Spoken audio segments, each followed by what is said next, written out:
मित्रांनो, आपण ज्यावेळेस कोर्टामध्ये जात असतो किंवा कामकाज करत असतो त्यावेळेस अनेक कायदेशीर निगडीत शब्द आपण ऐकत असतो की जे शब्द समजण्यास आपणाला निश्चितच कठीण जातात. अशा अनेक कायदेशीर शब्दांबद्दलच्या अर्थाबाबत चॅनेलवर अगोदरच 2 व्हिडिओज अपलोड केलेले आहे.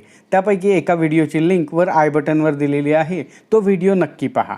परंतु कायद्यामध्ये तसेच कोर्टामध्ये अनेक असे शब्द असल्याने आणि तुम्हा सर्वांचे आणखीन काही शब्दांबाबत अर्थ सांगण्याबाबत कमेंट असल्याने आजच्या व्हिडिओमध्ये आपण काही फौजदारी शब्दांबाबत देखील माहिती घेणार आहोत. तेव्हा व्हिडिओ संपूर्ण पहा. त्याचबरोबर जर तुम्ही चॅनेलवर नवीन असाल तर चॅनेलला सबस्क्राईब नक्कीच करा. तसेच तुम्हाला आमच्यातर्फे कायदेविषयक सल्ला घ्यायचा असेल तर स्क्रीनवर दिसत असलेल्या मोबाईल नंबरवर व्हॉट्सॲप मेसेज करून तुम्ही कॉल बुक करू शकता. त्यासाठी नाममात्र सल्ला फी आकारली जाईल. नमस्कार मित्रांनो, कसे आहात सगळे? स्वागत आहे तुम्हा सर्वांचे माझ्या यूट्यूब चॅनेल लॉ ट्रेझरमध्ये. सर्वात प्रथम तर आपण रेडी बोर्ड आणि अनरेडी बोर्ड म्हणजे काय असते ते पाहूयात. बघा, रेडी बोर्ड आणि अनरेडी बोर्ड हे दिवाणी आणि फौजदारी या दोन्ही प्रकारच्या केसेसमध्ये आपणास पाहावयास मिळतील. दिवाणी दाव्यामध्ये जोपर्यंत कोर्ट मुद्दे काढत नाही तोपर्यंत तो दावा अनरेडी म्हणजेच तजवीज बोर्डला असतो आणि एकदा का कोर्टाने दाव्यामध्ये मुद्दे काढले आणि वादीचा पुरावा सुरू झाला की ती केस रेडी बोर्ड म्हणजे चौकशीच्या बोर्डला जाते. ई कोर्ट्स ॲपवर या तजवीज बोर्डवरील केसेसला तयार नसलेले प्रकरण असे देखील म्हणले गेले आहे. अगदी त्याचप्रमाणे फौजदारी प्रकरणाबाबत बोलायचे झाले तर एखाद्या आरोपीवर FIR दाखल केली जाते. ती FIR आणि आरोपी कोर्टाकडे पाठवला जातो. त्या आरोपीचा जामीन होतो आणि तो जामिनावर मुक्त होतो. इथपर्यंतचा फौजदारी केसचा प्रवास आपण अनरेडी बोर्डचा मानतो. आणि एकदा का चार्जशीट दाखल झाले आणि आरोपींवर चार्ज ठेवला गेला की सर्व साक्षीदारांना साक्षसमन्स काढले जाते आणि ती फौजदारी केस रेडी बोर्डला म्हणजे चौकशीच्या बोर्डला जाते. आणखीन एक शब्द आपण अनेक वेळा ऐकत असतो की इव्हिडन्स पार्ट हर्ड किंवा अंशतः झालेला पुरावा. इव्हिडन्स पार्ट हर्ड म्हणजेच अंशतः झालेला पुरावा. बघा, दिवाणी दाव्यामध्ये मुद्दे काढल्यानंतर सर्वात प्रथम तर वादीचा पुरावा सुरू होतो. त्यावेळेस आपणास ती स्टेज हिअरिंग किंवा इव्हिडन्स असे पाहावयास मिळत असते. परंतु ज्यावेळेस वादी त्याचे पुराव्याचे प्रतिज्ञापत्र म्हणजे चीफ ॲफिडेव्हिट देतो त्यानंतर ती स्टेज लगेचच बदलून आपणास इव्हिडन्स पार्ट हर्ड म्हणजेच अंशतः झालेला पुरावा अशी दिसते. मग ही स्टेज अगदी प्रतिवादीचा पुरावा संपेपर्यंत आपणास तशीच दिसते.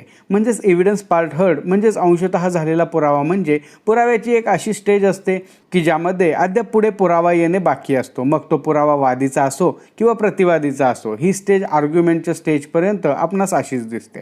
फौजदारी प्रकरणाबाबत असे नसते, कारण फौजदारी प्रकरणामध्ये बहुतांशी फिर्यादीचाच पुरावा दिला जातो. आरोपी बचावाचा पुरावा क्वचितच देत असतो. त्यामुळे फौजदारी केसमध्ये जरी तुम्हाला एव्हिडन्स पार्ट हर्ड किंवा अंशतः झालेला पुरावा अशी स्टेज दिसली की समजून जायचे की फिर्यादी पक्षाचा पुरावा अद्याप सुरू आहे. ही स्टेज आपणास कलम 313च्या स्टेटमेंटच्या स्टेजपर्यंत पाहावयास मिळते. आणखीन एक शब्द आपण नेहमीच पाहत असतो, कोर्ट कमिशन रिपोर्ट. होय, कोर्ट कमिशन रिपोर्ट हा देखील अतिशय महत्त्वाचा शब्द आपणास ऐकण्यास मिळत असतो. कोर्ट कमिशन म्हणजे काय असते, ते कशासाठी नेमले जाते आणि त्याची सर्वसाधारण प्रक्रिया कशी चालते याबाबतचा सविस्तर व्हिडिओ चॅनेलवर अगोदरच अपलोड केलेला आहे. त्याची लिंकवर आय बटनवर दिलेली आहे. कोर्ट कमिशन बाबतीत संपूर्ण आणि परिपूर्ण माहितीसाठी तो व्हिडिओ पहा. एखाद्या दिवाणी दाव्यामध्ये कोर्टातर्फे कोर्ट कमिशन नेमले जाते आणि हे कोर्ट कमिशन अनेक कारणांसाठी नेमले जाते. कोर्ट कमिशनचे कामकाज ज्यावेळेस पूर्णत्वास नेले जाते त्यावेळेस त्या ठराविक कोर्ट कमिशनचे कामकाज कसे चालवले गेले आणि कसे संपुष्टात आणले गेले, तसेच ते कामकाज ज्या कारणासाठी नेमले गेले ते कामकाज पूर्ण झाले का याबाबत सर्व माहिती कोर्ट कमिशन अहवालामध्ये येऊन जात. समजून चालूयात की कोर्ट कमिशन एखाद्या क्षेत्राची मोजणी करण्यासाठी नेमले गेले असेल तर कोर्ट कमिशन रिपोर्टमध्ये मोजणीदाराने लगतच्या सर्व शेतकऱ्यांना मोजणीचे पाठवलेले नोटीस, त्यानंतर मोजणी फीचे चलन, मोजणीचा नकाशा, त्याचबरोबर जबाब, पंचनामा इत्यादी गोष्टी नमूद असतात आणि सर्व कागदपत्रांचा मिळून एकच कोर्ट कमिशनचा रिपोर्ट म्हणजेच कोर्ट कमिशन अहवाल बनतो. आणि या कोर्ट कमिशन अहवालावरून कोर्टास वादी आणि प्रतिवादीचे काय म्हणणे आहे ते लक्षात येते आणि म्हणूनच एखादे कोर्ट कमिशन नेमले गेले की त्याच्या रिपोर्टची वाट पाहिली जाते आणि त्या कोर्ट कमिशन रिपोर्टवरूनच अनेक अशा गोष्टी स्पष्ट होऊन जातात. फौजदारी विषयासंदर्भाने पाहायला गेले तर BW आणि NBW हे 2 शब्द आपणास अनेक वेळा पाहण्यास आणि ऐकण्यास मिळतात.